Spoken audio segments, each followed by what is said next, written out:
Dalam beberapa bulan terakhir, tingkat kriminal di Amerika Serikat melonjak drastis.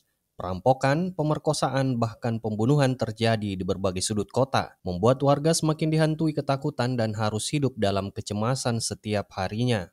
In America, an armed robbery is a burglary every 11 seconds, a murder every 24 minutes, and 250 rapes. Sementara itu kita akan diperlihatkan pada akar permasalahan dari gelombang kejahatan yang melanda.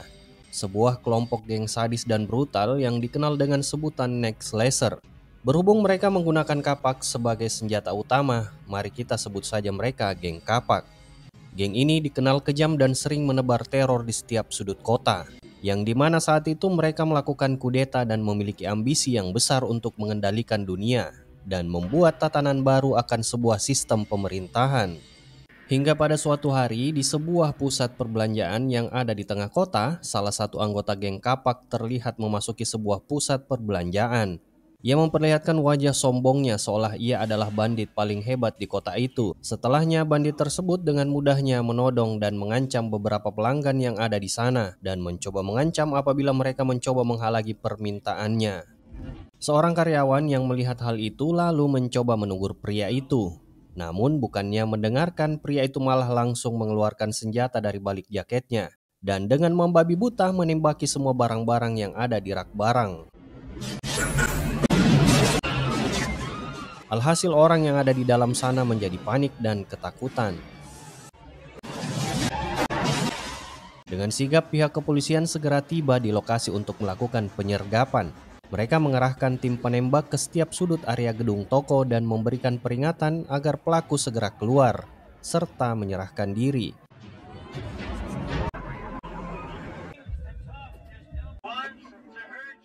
Karena terdesak dan tanpa berpikir panjang, si pelaku justru menembak seorang sandera sebagai bentuk perlawanan, kalau ia tidak takut atas peringatan tersebut.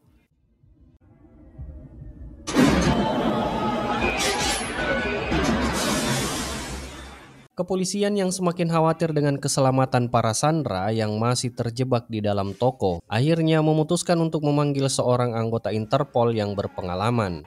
Sosok ini dikenal ahli dalam menangani misi penyanderaan seperti ini, dan benar saja tidak butuh waktu lama, orang yang mereka nantikan pun tiba di lokasi. Pria itu bernama Marion, namun orang mengenalinya sebagai Cobra. Tak ingin membuang waktu, Cobra langsung beraksi dan langsung masuk lewat pintu belakang toko. Dan ia melihat dan mengamati pelaku melalui celah toko yang kini sedang menyandra dan mengancam para korbannya.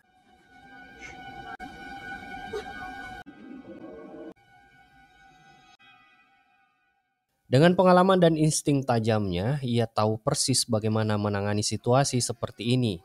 Alih-alih langsung menyerang, ia memutuskan untuk bermain-main terlebih dahulu dengan si pelaku.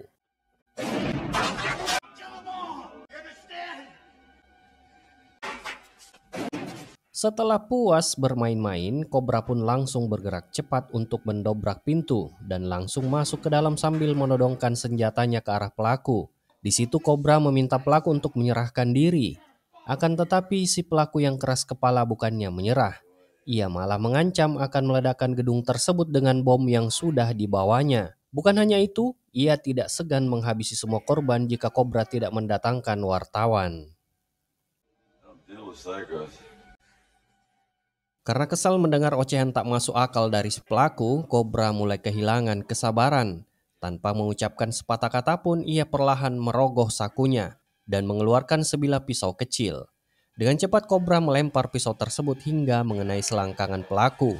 Bersamaan dengan tembakan dari Cobra, membuat si pelaku langsung tewas di tempat. Selanjutnya Cobra yang sudah berada di luar tak hentinya dilontarkan pertanyaan oleh wartawan yang menanyakan kenapa si pelaku harus dibunuh sedangkan dalam hukum semua orang memiliki hak untuk hidup. Mendengar ucapan wartawan lantas membuat Cobra pun jadi kesal. Lalu membawa si wartawan untuk melihat jasad seorang korban yang telah dibunuh sambil berkata, "Coba bayangkan apabila keluargamu yang menjadi korban, apa yang akan kau lakukan?" Sang wartawan langsung terdiam membisu dan merasa malu akan pertanyaannya tadi. Sesampainya di rumah, pada siaran televisi Cobra melihat berita kalau aksi geng kapak sudah semakin brutal. Mereka bahkan secara langsung memperlihatkan aksi kejahatannya ke publik. Melihat hal itu, Cobra mulai agak sedikit geram. Dan ia menyadari kalau tugasnya saat ini sebagai penegak hukum ke depannya akan semakin sulit, serta tingkat ancamannya akan semakin berbahaya.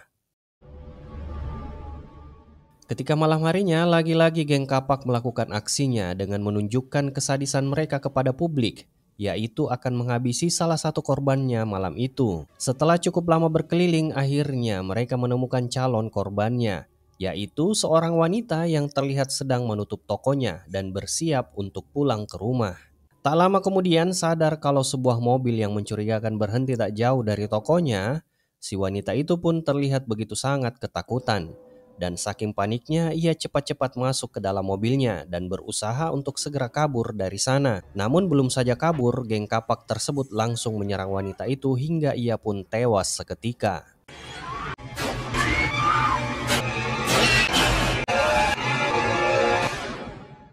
Di malam berikutnya lagi, mereka menjalankan aksinya dengan sangat kejam, tak kalah dengan malam sebelumnya.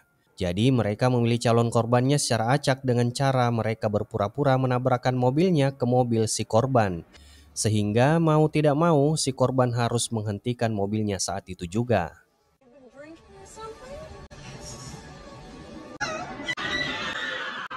Namun tanpa mereka duga, aksi kejinya ternyata kedapatan oleh seorang wanita yang kebetulan melintas di lokasi tersebut. Wanita yang bernama Ingrid tersebut begitu ketakutan saat melihat geng itu dan dengan cepat-cepat ia pun segera kabur dari sana.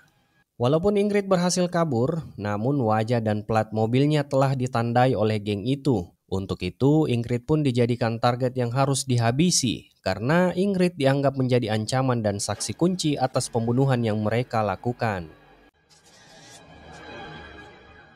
Keesokan paginya, setelah mengetahui semakin banyaknya warga kota yang menjadi korban, membuat pihak kepolisian menjadi geram. Untuk itu, agar tindakan mereka tidak berkelanjutan terlebih dahulu, Cobra pun mengajak rekannya yang bernama Gonzales untuk menyelidiki dan mencari informasi tentang geng kapak itu. Karena hingga saat ini faktanya pihak kepolisian belum bisa menangkap geng tersebut, dikarenakan kurangnya bukti dan data yang ada. Singkat cerita, pencarian pun dilakukan. Cobra dan juga Gonzales langsung mencari informasi tentang geng kapak itu di berbagai tempat mulai dari kafe, bar hingga ke rumah bordil. Namun nampaknya usaha mereka tidak membuahkan hasil. Scene berpindah ke Ingrid yang ternyata bekerja sebagai seorang model profesional. Saat itu terlihat melakukan sesi pemotretan pada sebuah studio foto. Di waktu yang sama, geng kapak yang mengetahui kalau Ingrid adalah saksi kunci juga tengah bersiap untuk melakukan aksi brutalnya kali ini. Pemimpin geng kapak dengan wajah berotot yang bernama Igor Slasher itu juga terlihat sedang mengasah pisau karambit yang kerap ia gunakan untuk menghabisi para korbannya. Setelah selesai bekerja dan Ingrid pun bersiap-siap untuk segera pulang, si pemilik studio foto yang bernama Denny ternyata telah lama menyukai Ingrid. Jadi saat itu Denny mencoba merayu Ingrid dengan menawarkan untuk mengantar Ingrid pulang ke rumahnya. Namun seperti yang kita tahu kalau ajakan tersebut bukan sekedar ajakan biasa, melainkan Denny berharap ada plus-plusnya. Mereka ternyata masih berlanjut berbincang hingga di parkiran basement, di mana Denny yang terus saja mendesak Ingrid agar mau ikut dengannya. Namun tiba-tiba di sini Ingrid berhasil selamat karena nyawanya tertolong oleh security gedung, walaupun hal itu justru membuat sang security harus tewas tertembak. Ditambah lagi tertabrak oleh mobil Igor yang berkecepatan tinggi. Di sini Igor agak bingung dan kesulitan menemukan Ingrid karena ia berhasil bersembunyi. Jadi saat itu juga karena tidak ingin mengambil resiko, Igor segera kabur dari sana karena dipastikan sebentar lagi pihak kepolisian akan segera tiba di lokasi. Selanjutnya Ingrid yang sudah berada di rumah sakit diinterogasi oleh Cobra dan juga Gonzales sembari menyuruh Ingrid mengingat ciri-ciri si pelaku yang menyerangnya. Tell me you're there. Yeah, There was another guy in front of them. Who? I don't know who he was. Akhirnya Cobra berhasil menggambar sketsa wajah dari pemimpin geng kapak yaitu Igor Schlesser dari kesimpulan informasi yang telah dikumpulkan oleh Ingrid. Selanjutnya agar memperkuat fakta, Cobra juga mengambil sampel sidik jari dari pakaian yang dipakai Ingrid. Sementara Gonzales malam itu diminta untuk tetap tinggal di rumah sakit untuk menjaga Ingrid. Di sisi lain, terlihat jelas kalau Igor sangat marah karena ini pertama kalinya dia gagal menangkap targetnya. Di saat emosinya yang masih kacau, anak buahnya tiba-tiba datang dengan informasi tentang lokasi Ingrid berada saat ini. Untuk itu tanpa menunggu lama, Igor pun segera pergi ke rumah sakit. Dan di sana ia menyamar sebagai petugas kebersihan. Sementara itu Cobra mencoba menelpon Gonzales untuk menanyakan situasi di rumah sakit saat ini. Namun jawaban Gonzales mengejutkannya. Ternyata saat ini dia sedang berada di kantor, bukan di rumah sakit. Karena dari informasinya, Gonzales menjelaskan kalau sebelumnya Cobra sendiri yang memintanya kembali ke kantor untuk mengambil beberapa berkas penting. Menyadari bahwa Gonzales baru saja diperdaya oleh Igor, Cobra segera memerintahkannya untuk kembali ke rumah sakit secepat mungkin. Namun saat Cobra hendak keluar dari ruangannya, tiba-tiba dia diserang oleh anak buah Igor yang bersenjatakan kapak. Di saat yang sama, Igor berhasil masuk ke rumah sakit tanpa menimbulkan kecurigaan oleh karyawan di sana. Ia dengan leluasa bergerak hingga akhirnya menemukan ruangan tempat Ingrid dirawat. Tanpa ragu, Igor langsung menikam kasur dengan pisaunya mengira Ingrid masih terbaring di sana. Namun beruntung bagi Ingrid yang baru saja keluar dari toilet. Ia pun terkejut melihat seseorang telah berdiri di kamarnya dengan pisau di tangan yang langsung mengejarnya. Suara alarm darurat menggema, membuat semua orang panik dan berlarian keluar untuk menyelamatkan diri.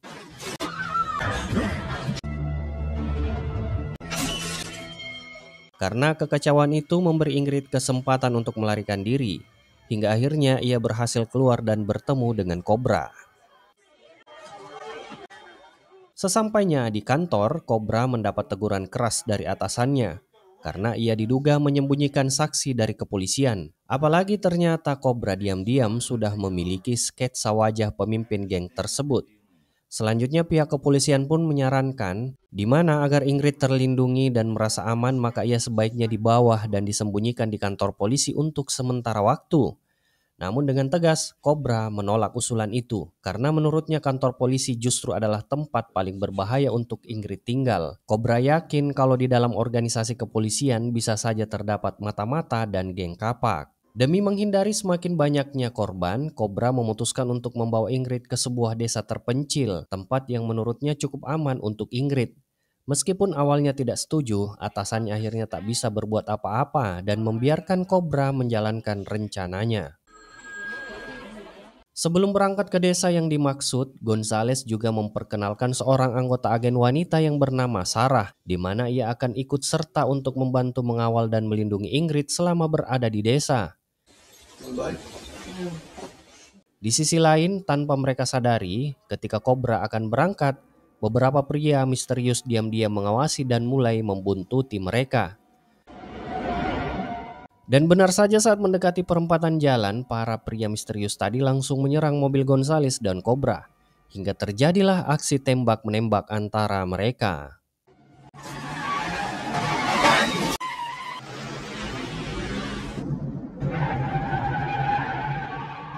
Beberapa saat kemudian aksi kejar-kejaran dan baku tembak itu pun terhenti ketika mobil yang dibawa oleh Cobra terperosok dan terbalik. Untungnya Cobra masih selamat. Di sisi lain, Igor pun juga langsung kabur dari sana saat mengetahui kalau Cobra bukanlah orang sembarangan. Insiden itu membuat Cobra kembali mendapat teguran keras dari atasannya karena aksinya dianggap sebagai tindakan nekat layaknya misi bunuh diri yang bisa membahayakan banyak orang. Untuk itu, demi keselamatan Ingrid, atasannya akhirnya memutuskan untuk mencopot Cobra dari tugasnya dan menyerahkannya kepada polisi yang lain. Ingrid kemudian diamankan dan diminta untuk tinggal di kantor polisi sementara waktu. Namun Cobra tidak terima dengan keputusan itu. Ia tetap bersikeras menjalankan misinya dan bertekad membawa Ingrid keluar dari New York secepat mungkin. Setelah sempat tertunda, misi mereka akhirnya kembali dimulai. Cobra bersama Gonzales dan Sarah kembali menjalankan rencana awal untuk membawa Ingrid ke desa yang telah ditentukan. Di dalam mobil, Ingrid mengungkapkan ketakutannya. Ia khawatir jika Cobra gagal melindunginya, maka hidupnya akan berakhir di tangan Egor dan geng kapak. Namun Cobra mengatakan bahwa selama ia masih ada di samping Ingrid, hal itu tidak akan pernah terjadi. Mendengar hal itu, Ingrid merasa agak sedikit tenang dan sepertinya Ingrid mulai jatuh cinta kepada Cobra. Beberapa saat kemudian, mereka memutuskan untuk berhenti di sebuah pom bensin untuk mengisi bahan bakar dan beristirahat sejenak. Kesempatan itu juga mereka manfaatkan untuk membeli minuman dan makanan ringan di minimarket yang ada di sana. Setelah semuanya siap, mereka kembali ke mobil dan melanjutkan perjalanan menuju desa tujuan. Sementara itu terlihat geng kapak dalam aktivitasnya sedang berkumpul dan bersiap-siap dengan menggunakan sepeda motor untuk melakukan perburuan besar-besarannya terhadap Ingrid. Di waktu yang sama, Cobra dan timnya kembali berhenti untuk makan siang di sebuah bar sebelum mereka melanjutkan perjalanan. Di tengah perbincangannya, Cobra mengamati Sarah dan menaruh kecurigaan pada Sarah yang terlihat gelisah karena menelpon seseorang. Tanpa terasa malam pun tiba. Mereka memutuskan untuk menunda perjalanan ke desa tujuan. Untuk sementara waktu mereka memilih menginap di sebuah motel dan melanjutkan perjalanan pada keesokan harinya. Cobra yang semakin curiga terhadap Sarah diam-diam membuntuti Sarah yang terlihat gelisah dan mendapati Sarah sedang menggunakan telepon umum untuk menghubungi seseorang. Begitu Sarah kepergok menelpon oleh Cobra, seketika Sarah pun menjadi panik.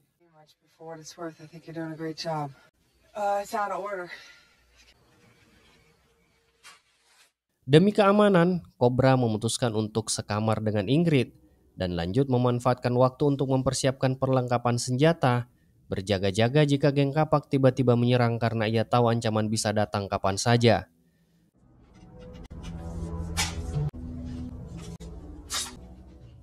Di tengah malamnya, geng kapak terlihat mulai bergerak ke arah motel tempat Cobra dan lainnya menginap. Yang dengan instingnya, Cobra pun juga merasakan hal tersebut, yang membuat Cobra terjaga hingga menjelang subuh harinya. Tidak terasa pagi pun tiba. Saat mereka akan melanjutkan perjalanan, tiba-tiba saja Sarah menghilang. Karena merasa ada yang tidak beres dengan si Sarah ini, Cobra segera menyuruh Ingrid kembali masuk ke dalam motel demi keselamatannya. Akhirnya kecurigaan Cobra selama ini terbukti. Benar, Sarah terlihat berbicara dan memberi petunjuk kepada beberapa pria di dalam mobil yang diduga mereka adalah anggota geng kapak. Satu persatu anggota geng kapak mulai memasuki lokasi dan bersamaan mereka melepaskan tembakan ke dalam motel. Cobra segera menyuruh Ingrid untuk tetap merunduk hingga aksi tembak-menembak pun terjadi. Pada aksi saling tembak-tembakan tersebut, Gonzales ternyata terkena tembakan. Namun beruntung peluru hanya mengenai kakinya. Karena situasi yang sudah tidak terkendali itu, Cobra berencana membawa kabur Ingrid dari sana menggunakan sebuah mobil pick-up. Geng kapak yang tahu kalau Cobra kabur dari sana tak tinggal diam. Mobil pick-up yang disetir oleh Ingrid itu tak luput dari kejaran geng kapak. Sementara Cobra yang berada di bak belakang melakukan perlindungan dengan menembak kawanan pengendara motor yang mengejar mereka.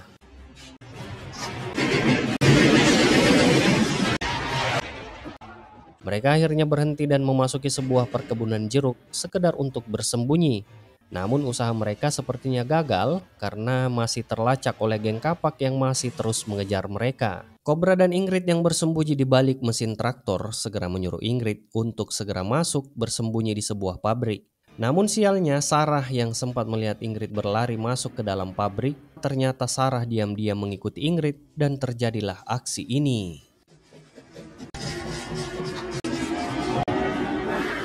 Seorang security pabrik yang tewas akibat salah sasaran membuat Cobra segera masuk untuk melindungi Ingrid. Dengan cerdas, Cobra membuat jebakan dengan menyelipkan granat di atas sebuah mesin. Dan begitu geng kapak masuk, Cobra langsung menembak granat tersebut dan terjadilah ledakan yang besar. Di sisi lain, Ingrid terlihat sedang ditodong oleh Sarah. Dan ketika Sarah akan menembaki Ingrid, tiba-tiba Cobra datang dan dengan cepat menembak Sarah hingga ia tewas seketika. Hingga yang tersisa hanya pemimpin geng kapak yaitu Egor si wajah berotot. Di sini Egor tak hentinya mengoceh dan memberitahu Cobra kalau Cobra tidak akan bisa membunuhnya sebab di mata hukum dia juga punya hak untuk hidup. Namun Cobra mengatakan kalau saat ini hukum tidak akan berlaku untuknya dan kelakuan yang selama ini Egor lakukan tidak pantas untuk dibela apalagi dilindungi. Dan ketika Cobra akan menembak Egor, tiba-tiba karena hal itu akhirnya membuat Cobra dan Egor memutuskan untuk berduel memakai tangan kosong. Beberapa pukulan yang dilayangkan Egor membuat Cobra agak kewalahan. Namun dengan cepat Cobra bisa membalikkan situasi dengan mengaitkan Egor pada salah satu kail yang bergerak dari sebuah mesin dan membawa Egor pada wadah pembakaran. Ketika Egor tewas, tak berselang lama, pihak kepolisian dan juga ambulans telah tiba di lokasi. Melihat Cobra yang berhasil menumpas geng kapak, para pemimpin dan atasan Cobra terlihat begitu malu karena perbuatannya, di mana selama ini mereka telah meragukan dan memandang remeh Cobra. Dan setelah semua itu, film pun selesai. Terima kasih sudah menonton alur film Cobra. Semoga kalian terhibur. Sampai jumpa di alur film seru lainnya, and bye-bye.